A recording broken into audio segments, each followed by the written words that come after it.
Hello. I needed to make another video about the AKAI FORCE because I've had some time to have, just my thoughts marinate, settle in, read commentary from other people about what their thoughts are about this product. Yesterday's video was like, damn, like I literally got the email, you can pre-order. I was like, holy crap. And I just went and pre-ordered that because I wanted to be one of the first people to get it. And so I wanted to talk about just some of the comments I've seen and really what I believe this piece of hardware is in terms of what it can do for what groups of people and what it means maybe for the future of, DJing, production, live instrumentation, all those cool things. So in my video the other day, I talked about the Korg 08, which was a mixer unit I had purchased back in 2008. And at the time, its functionality was really robust for doing something like launching Ableton clips, connecting it to Ableton, and being able to integrate Ableton into your live DJ performance, just live DJing sets. And it was the first of its kind, and I think there was a lot of excitement around that. And because this is where this is getting me. The Force, to me, it's really, really something for DJs and live performers that hasn't existed ever before. Like, totally new territory. And it is going to allow things to be done that used to take, like, either one, like a lot of work to freaking hook up, sync and make work, or just two, like giving you a more robust way to add this liveness and to your DJing sets and your performances. So let's talk about some of the products that exist right now, so I can just really put this out there. Oh, and the other thing is, for you people that might want to just switch off this video, I hear all these comments like this is too expensive, and I think those comments are coming from people who are really seeing this as more of a controller. And that's true. If you're gonna purchase this Force just to be a controller, like, that's not what it's for. You're right, it's too expensive. That would be ridiculous because it has so many more features than just being a controller for production for your DAW. And you might as well just go buy a Push or wait for the Push 3, because I believe that is where that hardware still falls into a necessary space, and that it truly is just a controller. The Force is so much more. So much more. So right now, if you're a DJ and you want to incorporate the ability to have some live instrumentation in your sets. And when I say instrumentation, I mean like the ability, not playing live music or playing a live instrument, but I really mean being able to pick out an instrument, whether it be a bass line or a synth or drums, and being able to play that and manipulate that live in real time with music that you're playing to, a dance floor, a group of people who are there to see you perform. That's what I mean. So right now, the options are for DJs who want to incorporate this type of production into their set is you need a computer. So you're going to be using Ableton, some sort of controller for Ableton, and probably two controllers. A lot of DJs who DJ this way have two controllers. They usually use the Push and the Allen and Heath little MIDI controller that has the faders. Sometimes you'll see them with some of the AKAI, the APC, which has faders and pads. But you're going to have a computer, and you're going to have your MIDI controller devices. Okay, so right there you've got like two things you've got to bring to your gig. You're in front of, like, let's say a dance floor, let's say you're a circuit DJ, prominent DJ, like, you got to look at your computer probably. So that sort of sucks, because let's just face it, that's frowned upon in the whole like DJing world. Yeah, anyway, that's like a purist notion, but we'll circumvent that discussion for another day. And then your other option is Pioneer 2 years ago, I don't know, it's sort of recent. So they came out with the Torres, which was like a sampler type of hardware unit, and then the DJs 1000, I might not have that right. And that unit it looks like a CDJ. It's square. It's got a bunch of pads on it. And that was really the focus of that, was to be able to do like real time, like remixing, where you could bring in, you know, a bass line, a synth lead, drums, and you could actually sample from your CDJ and bring that in, and everything's linked and matched to the BPM and synced. But here's the big but. That unit, although it's a good price, I think it's only like $1,100 or $1,200. I actually think they underpriced it, trying to get people to buy into it. It only samples 60 seconds. I believe it's 60 seconds. If I'm wrong, I'm off just like by a little bit. Now 60 seconds is nothing. I mean, if you think about it in terms of wanting to, as a DJ, use this tool to be able to pull things out of either the CDJ, what you're playing, and repeat them, or to pull in, you know, clips that you have. Like, you could only pull in like a 60-second clip. So if you've pre-organized whatever you're doing here, you don't have much time. And that's sort of the frustration with that unit, and why a lot of people didn't buy into it. You know, I don't think it's that popular. And they, you know, did some videos and had some, you know, really well-known DJs showing how they use it in their setup, but I don't really see it around that much. And I could be wrong, so feel free to comment below and tell me I don't know what I'm talking about. But so you have those two options, right? You've got the computer, the MIDI controllers, or you've got like this Pioneer unit that samples for 60 seconds. So at the end of the day, my comment here is generally it was not easy to bring these elements into your live DJing set. And it's been that way for years. I mean, 10 years ago when I bought the Korg 08, like, I was really trying to figure out, okay, big questions are sync, right? If I wanted to be playing at a Tractor, actually, you know what? I'm gonna throw a third option in there, because for people who are, you know, probably thinking this. So yes, there are other options. Tractor DJ actually has something called remix sets, where they set up their software and even the hardware that connects to it to allow you to load different pieces into banks. So they call it remix sets because it really is robust. Tractor's like crazy. Like, they definitely are thinking like, how can, you know, we really help DJs who just want to do more than push play. So for sure, having a remix set and doing that is another option. But when I'm looking at this, I'm not looking at it from the perspective of having to have everything pre-recorded, right, and pre-planned. Because if you have a remix set, you need to and you can record things on the fly, okay, but for the most part, you're going to have clips that you have in banks that it's just not the same as like as using like Ableton or using a clip launching software. It is robust, it does a lot, but this is just not in the same realm. All right, where was I coming from? Because I definitely got off track. Oh, so back in the day, like, if you wanted to do something like this, the issues were like, well, how were you going to sync it, right? So if I wanted to use Tractor and I wanted to use Ableton, do you believe that there was a point in time where the MIDI clocks didn't read together? I believe there was no MIDI clock in Tractor, or something was going on. So you literally, the only way, like, if you go back and you look back at videos from 10 years ago and some of these like crazy DJs that were, Madonna's DJ, I think, was one of them, and I forget his name. Q?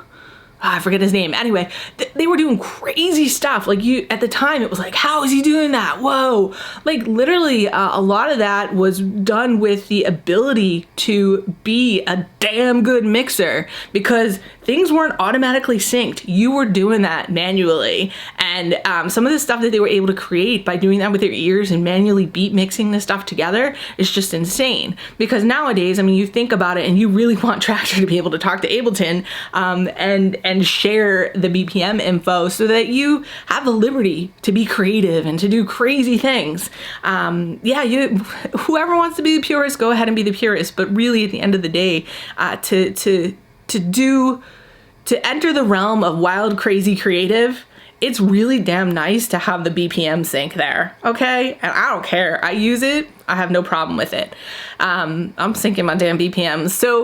So, okay, so you were at this time where like these things weren't possible, and then we progressed, like different things came out, the APC, you know, the MIDI, we got MIDI clocks talking to each other and stuff, so like we came a long way, but still in terms of having an actual piece of hardware, a controller, something that you can bring into your set to be standalone nonetheless, like standalone. So like, having this Force. It's like a standalone unit. So you could literally, you could have the Force, you could have a DJM like Pioneer mixer, and you can have a CDJ. And I believe that will be a setup of the future. Now, some of you are probably thinking like, okay, well, the link for Pioneer is proprietary, right? That's been one of the issues all through the years. It's like, well, what the heck? Why won't Pioneer like let up the damn proprietary, like their link?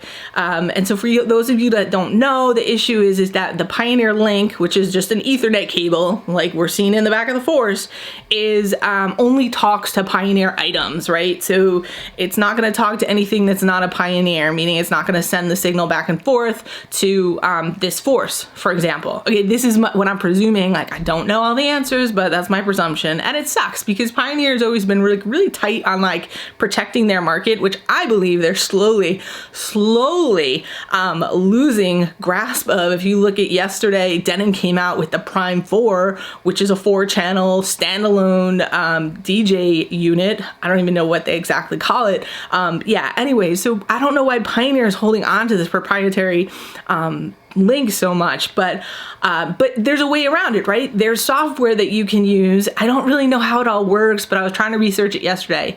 But again, that brings in a computer, so I don't know. But here's what would be like awesome, and I feel like somebody's gotta like find the way around it, is yeah, using your CDJ, you have a DJM mixer, and then you have your Force. So you've got like everything there, right? Because you've got the ability to have like all these songs, like countless, right? Because you can have your USB or plug in another hard drive. You can have whatever you want on the Force.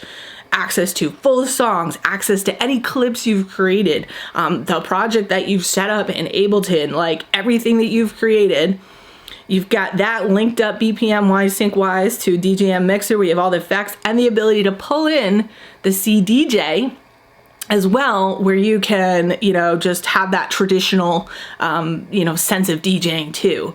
And that setup will be very doable for like circuit DJs, for some of these folks that are running the circuit where, if you've seen it, and that's generally like EDM, house music, all they use are CDJ, like Nexus, Pioneer. That's the standard setup, right? Once in a while you see somebody come in with something different, but for the most part, that's the setup you're seeing when you watch like MixMag or any of these big mixes.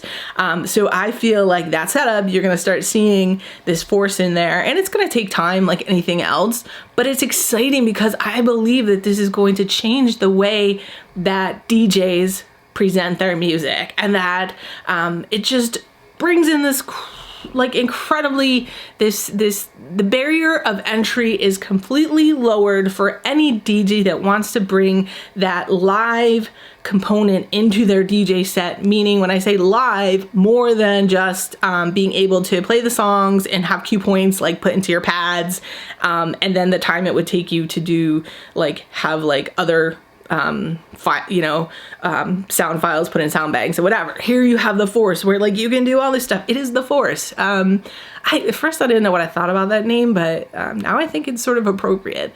So ultimately, and I've been going on for a while here, the things that go on in my head, which is, this is one of those like sort of, I call it a rant video. It's just like sharing all this random stuff.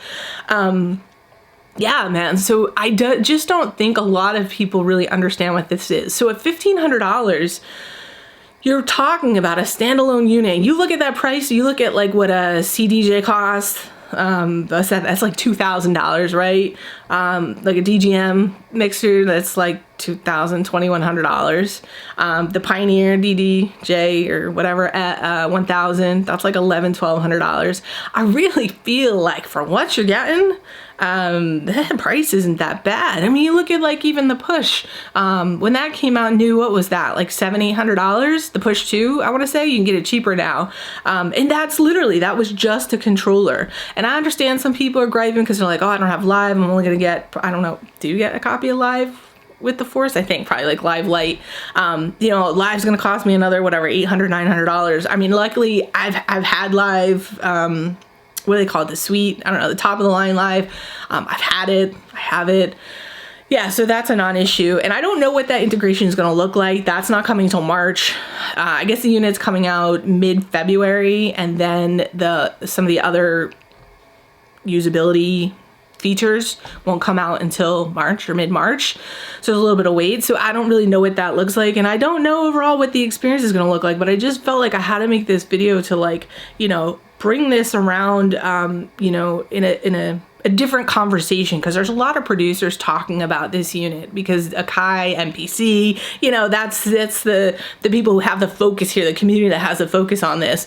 And you know, some of the DJ communities, I don't follow a lot of them, but I know like yesterday, like Denon was the big announcement. So I feel like the AKAI FORCE sort of got overshadowed by that.